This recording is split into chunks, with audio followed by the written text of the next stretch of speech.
Okay, so first of all, we were served with a pretty unofficial looking piece of paper that was a notice citing, I don't know, six, seven, eight violations that we were in. Some of them were open flame, public nuisance, no permits, yada, yada, yada. And one of the members from our camp group communicated with the sergeant who was on site, and we came to an agreement that if we took down our structures, that we could still occupy the space for the night. If we complied, there would be no other issues. So we came to consensus and we took everything down. After that, I think Oakland showed up after we'd called press. We called call to action because we knew they were there. They were lined up with riot gear. Around the corner, about 6 to 7 DPW trucks, maybe about 10 to 20 riot cops. Nothing too scary. But so Oakland shows up, press shows up, we're all up in arms, we don't know what to do. I think it was about 1 a.m. John Avalos got here at some point, observed the protest, was kind of a liaison between us and the police, and had kind of established that nothing was going to happen because we took the structures down. As soon as he left, the cops proceeded to approach us in full riot gear, surround all of our equipment peacefully. They were not saying fuck you, they were not saying disperse. They of course surrounded our stuff. We were singing, meditating in a group. Everything was pretty peaceful. And at some point we decided that we were gonna physically stop them from taking the rest of our stuff. So some of us walked around the cop cars, the DPW trucks, and barricaded our bodies in front of the vehicles. We took the actual police barricades as well, put them in front of the car, and before we realized it, you know, we were completely surrounded. We had completely surrounded all their vehicles. The cops had stopped protecting all of our valuables and moved in front of the DPW trucks. Kind of had a little front line there.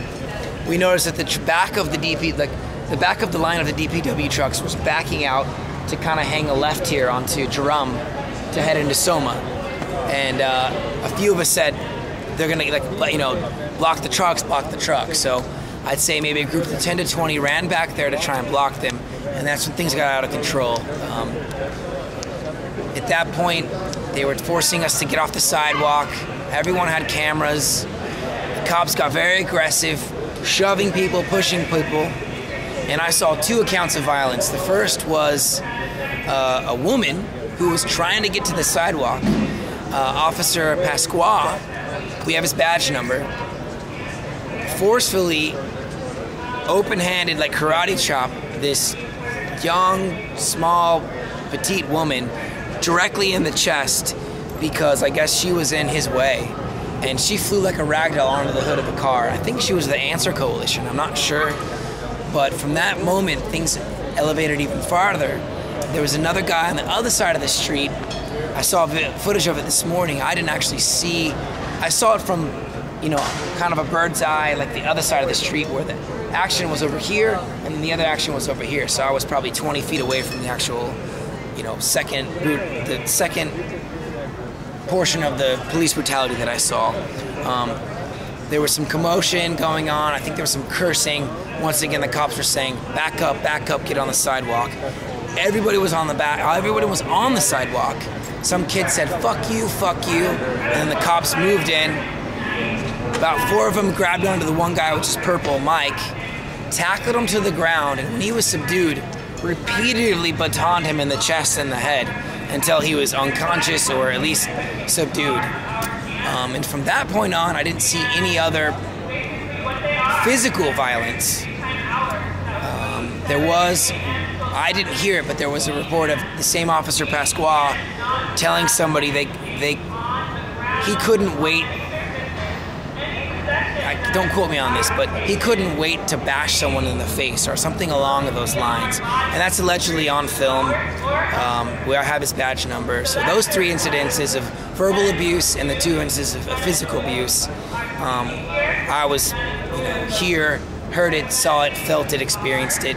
And my personal opinion is, it's like we had an open flame, we had a public nuisance, we had structures. I do not know why they brought riot police to try and combat that.